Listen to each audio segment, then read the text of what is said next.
कि अगले 3 महीना के अंदर में चुनावी जो दस्तखत दे चुके, 3 महीना में अक्टूबर में चुनाव संभावित ऐसा लग रहा है। चुनाव आयोग का संकेत मिला है।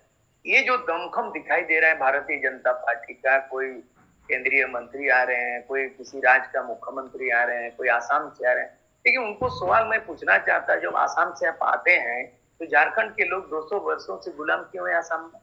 चाय बागान में आज संताल हो मुंडा, यहाँ से आप वोट की याचना करते हैं, वोट मांगते हैं, यहाँ की आदिवासी की बात करते हैं, लेकिन सवाल बहुत बड़ा सवाल होता है।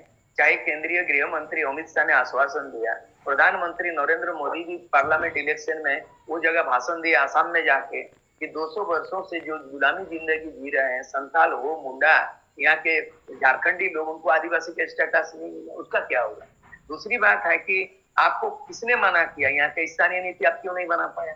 24 वर्षों के अंदर में भारतीय जनता पार्टी के बारे में कहना है कि 24 वर्षों के अंदर में सबसे ज्यादा कार्यकाल बीजेपी को मिला है करीबन 17 साल। मैंने आप देख लीजिए कि अर्जुन मुंडा 3 बार मुख्यमंत्री बना, सबसे ज्यादा मुख्यमंत्री का रिकॉर्ड बनाया है। दूसरा है बीजेपी का रघुवर दास, अकेले 5 साल कार्यकाल का रिकॉर्ड बनाया, जो आज तक किसी भी 13वां मुख्यमंत्री 5 साल का कार्यकाल पूरा नहीं, ये भी रिकॉर्ड है।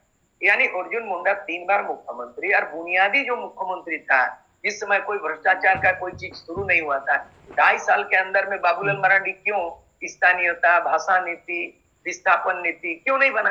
अगर 2.5 साल के अंदर इतना क्यों समय लगा? मैं तो चाहता हूं 1 दिन में बनता। एक कैबिनेट में एक निर्णय होता है तो 2.5 साल के अंदर में कितना कैबिनेट हुआ होगा?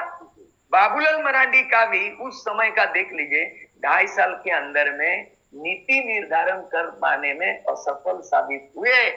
अर्जुन मुंडा के समय 3 कार्यकाल में नहीं किए रघुवर दास, और इनको खामियाजा कहां भुगतना पड़ा कि 2014 में इनको बहुमत की सरकार, 5 साल का टार्म बहुमत, 5 साल पूरा, लेकिन खुद रघुवर दास हार का सामना करना पड़ा। और आज इन लोग पूरा जोर लगाए, क्या जोर लगाया है कि फिर सत्ता मिलेगा, फिर माइनिंग होगा, फिर आदिवासी पलायन करेगा।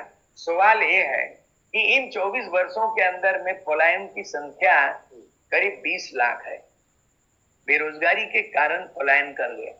और तो और यहाँ महिलाओं की जो शोषण हो रही है, केवल शोषण नहीं है, अभी एक सोशल मीडिया ने, एक सामाजिक संगठन ने, एनजीओ ने, उन्होंने एक सर्वे किया कि इन 24 वर्षों के अंदर में 1,26,000 कुंवारी आदिवासी लड़की को भेज दिया गया, गुजरात, महाराष्ट्र, बॉम्बे, दिल्ली में भेजे। इसका कोई जवाब दे? क्या राजनीति कर रहे हैं आप? क्या राजनीति कर रहे हैं? बिरसा मुंडा को आपने आदर्श पुरुष बना दिया, कौन बनाया? बीजेपी बनाया। 15 नवंबर को कौन झारखंड स्थापित किया? बीजेपी बनाया। तो बिरसा मुंडा अबुआ राज अबुआ कहाँ सपना हुआ? बिरसा मुंडा का उल्लंघन सीएनटी एक्ट है, तो सीएनटी एक्ट बचा ही नहीं, तो यहाँ पे तो क्या राजनीति करोगे? और दूसरी बात है, आप 24 वर्षों के अंदर में आदिवासी जनजाति भाषा को आप मातृभाषा में पढ़ाना, बिरसा मुंडा का भाषा कहाँ है? संताली भाषा कहाँ है? तो तमाम बातें फेल हो चुका है।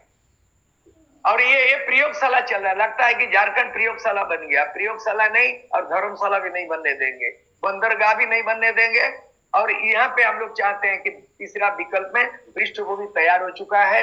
ये जो गठबंधन का तीसरा विकल्प, इसकी हम लोग ग्राउंड में सर्वे किया है और इसके होमवर्क कर चुके हैं। आने वाला दिन में तीसरा जो विकल्प बनेगा सिद्धांतिक रूप से हो चुका है। आज मैं नाम घोषणा नहीं कर रहा हूं, लेकिन ये मीडिया आपके जरिए ये बताना चाहूंगा कि किस स्वरूप होगा, इसकी औपचारिक घोषणा जो है अगले 1 सप्ताह के अंदर में हो जाएगी। इंडिया